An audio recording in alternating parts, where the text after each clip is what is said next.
Assalamu alaikum dear student, this is Mohammad Abbas. I welcome to all of you in 24th lecture of class 8. Dear students, हम discuss कर रहे हैं Microsoft Excel 2007। उसमें हमने last time discuss किया था कि हम किस तरीके से एक रिपोर्ट जनरेट कर सकते हैं। हमने कुछ चीज़ें ख़रीदी हैं एक महीने के अंदर, एक मंथ में, और उस मंथ में हमने वो चीज़ें ख़रीदी हैं, उनका हम टोटल सम करके हमने देखा था कि किस तरीके से हमने वो तमाम चीज़ें उनका सम किया था। आज हम एक सैलरी शीट जो है वो क्रिएट करेंगे, देखेंगे कि एक डिपार्टमेंट के अंदर जो हम एम्प्लॉय हैं उनकी सैलरी शीट किस तरीके से क्रिएट की जाती है। बहुत ही सिंपल और सादा तरीका है। वही पुराने फंक्शंस हम अप्लाई करेंगे, सिर्फ हमने देखना होगा कि हम मल्टीपल कॉलम्स के अंदर जो है वो चीज़ों को अरेंज करेंगे और उनको एक दूसरे के साथ लिंक करेंगे, तो किस तरीके से हम उनके ऊपर चीज़ें अप्लाई करेंगे। आइए देखते हैं, बनाते हैं एक मंथली शीट। डियर स्टूडेंट्स, यहाँ पर मैं एक विंडो क्रिएट करता हूँ। इस तरीके से एक रैंडम विंडो होगी, ठीक हो गया, ये हमारे पास आ गई। यहाँ पर मैं टॉप पर ही इसके सेल बनाता हूँ, ठीक है।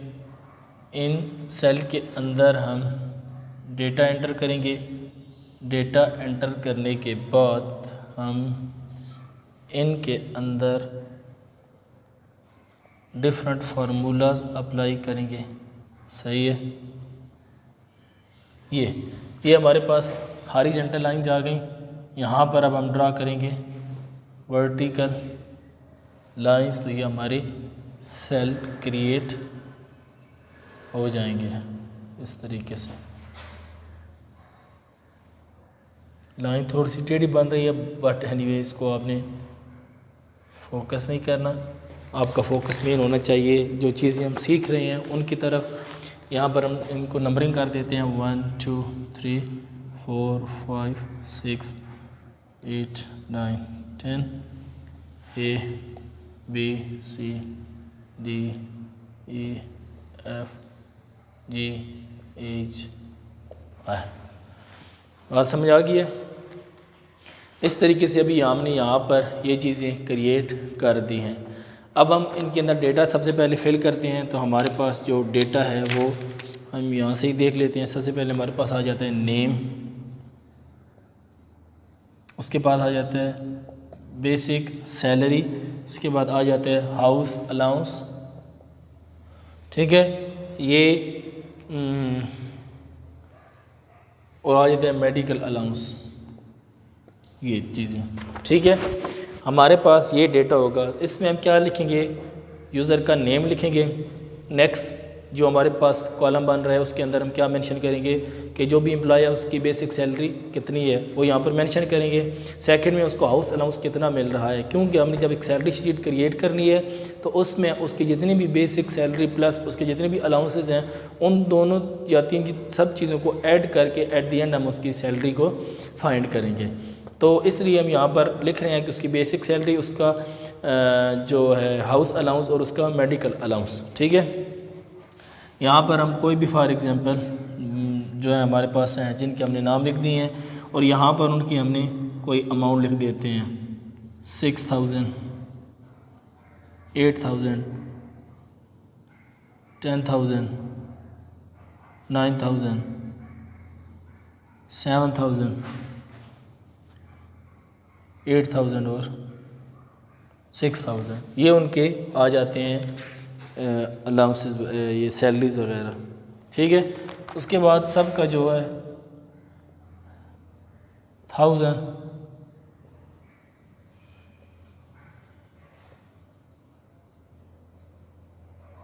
जो है वो उनका हाउस अलाउंस है। उसके बाद आ जाता है 1,000 मेडिकल अलाउंस,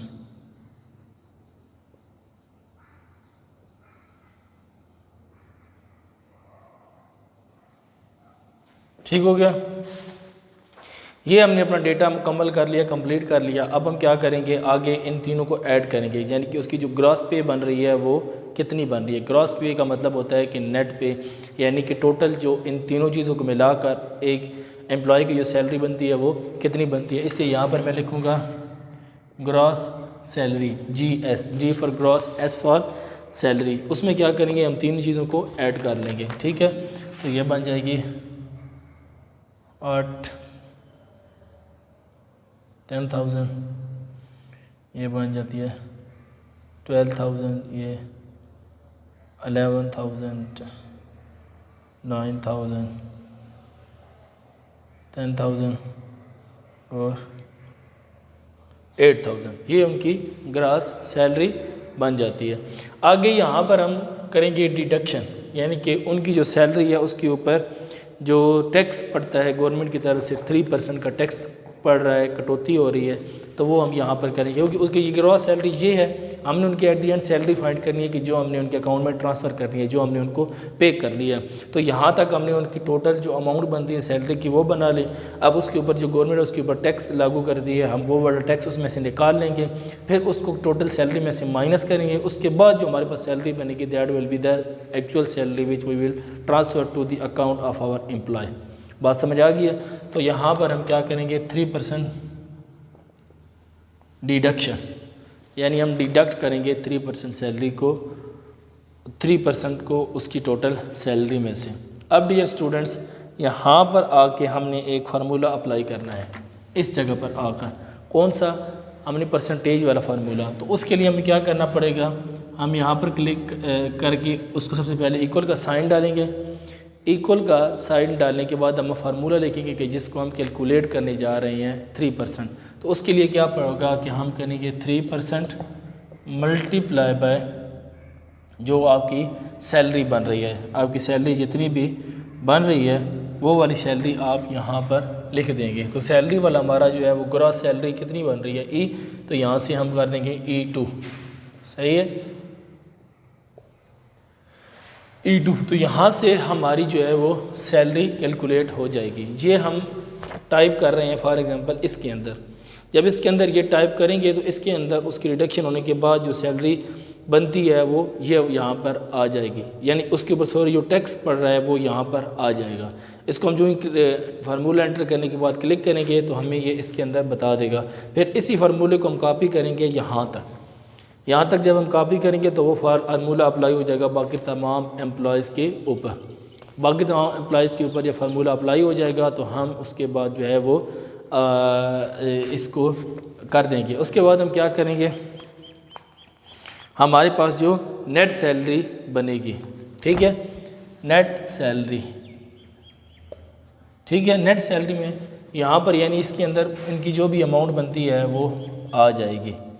सही है, आप इसको अप्लाई करेंगे। अब हमारे पास कंप्यूटर नहीं है कि हम यहाँ पर इस तरह कैलकुलेट कर सकें, लेकिन हम जैसे ही यहाँ पर फार्मूला लिखेंगे उसको कॉपी करके नीचे की तरफ लेके जाएंगे तो वो फार्मूला बाकी तमाम के ऊपर भी अप्लाई हो जाएगा और इस तरीके से हम वो सैलरी निकाल लेंगे। इसके बाद आ जाते हैं नेट सैलरी के ऊपर। नेट सैलरी का क्या मतलब है कि जो टैक्स है उसको ग्रॉस सैलरी में से माइनस करेंगे तो हमारे पास एक्चुअल सैलरी आ जाएगी। तो उसके लिए हमें क्या करना पड़ेगा कि हमारे पास एक्चुअल सैलरी क्या है E2 माइनस हम क्या करेंगे F2। ठीक है, तो इससे क्या होगा कि E2 में से F2 यानी कि जो टैक्स है वो जब एक्चुअल सैलरी से माइनस होगा तो जो रिमेनिंग अमाउंट होगी वो हमारी नेट सैलरी में आ जाएगी, which we have to transfer to the employee of our college, ठीक है, या ऑफ आवर कंपनी, या जहाँ पर भी हम काम कर रहे हैं वहाँ पर अब हमने अपने एम्प्लॉय को वो जो सैलरी देनी होगी तो वो सैलरी यहाँ से हम डिटरमिन कर सकते हैं इस तरीके से। डियर स्टूडेंट्स, बहुत ही आसान तरीका है इसको फाइंड करने का कि किस तरीके से हम सैलरी जो है वो एम्प्लॉय की फाइंड करना चाहें तो फाइंड कर सकते हैं।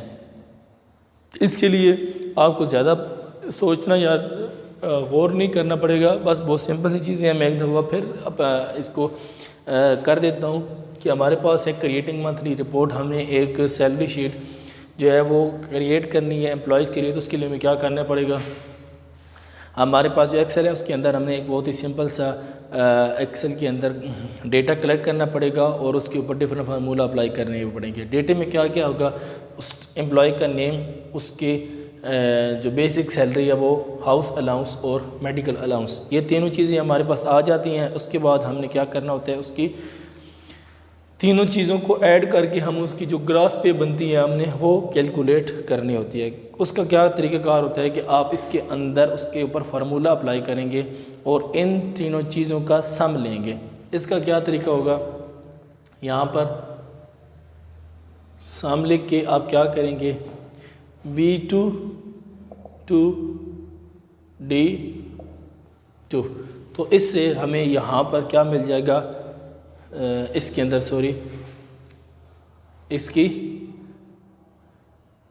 जो अमाउंट है वो हमें पता चल जाएगी कि उनकी जो टोटल अमाउंट बन रही है यहाँ पर वो कितनी है।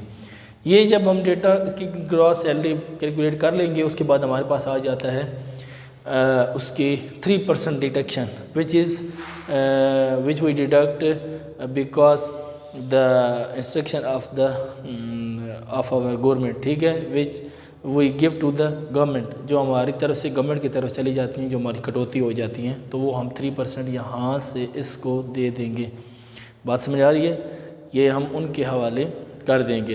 तो ये 3% डिडक्शन करने के लिए हम उसके ऊपर ये वाला फार्मूला अप्लाई करते हैं। 3% होता है तो 3 × E2 डिवाइडेड बाई 100, ठीक है। तो इस तरीके से हम ये इसके ऊपर अप्लाई कर सकते हैं। उसके बाद आ जाता है नेट सैलरी। नेट सैलरी के अंदर क्या होती है कि जो हमारी ग्रॉस पे है उसके अंदर से हम 3% डिडक्ट कर लेंगे और जो रिमेनिंग अमाउंट होगी that will be the actual salary which we will transfer to the account of our employ. यहाँ तक बात समझ आ गई है। तो इस तरीके से हम ये एक वेरी सिंपल एक वर्कशीट है जिसको हम क्रिएट करना है तो वो हम कर लेंगे। मेरे स्टूडेंट्स को अच्छी तरीके से देखिएगा और इसको पढ़िएगा। नेक्स्ट लेक्चर में इसको फिर देखेंगे किसी एक एग्जाम्पल के साथ। तब तक के लिए खुदा हाफिज़, थैंक यू।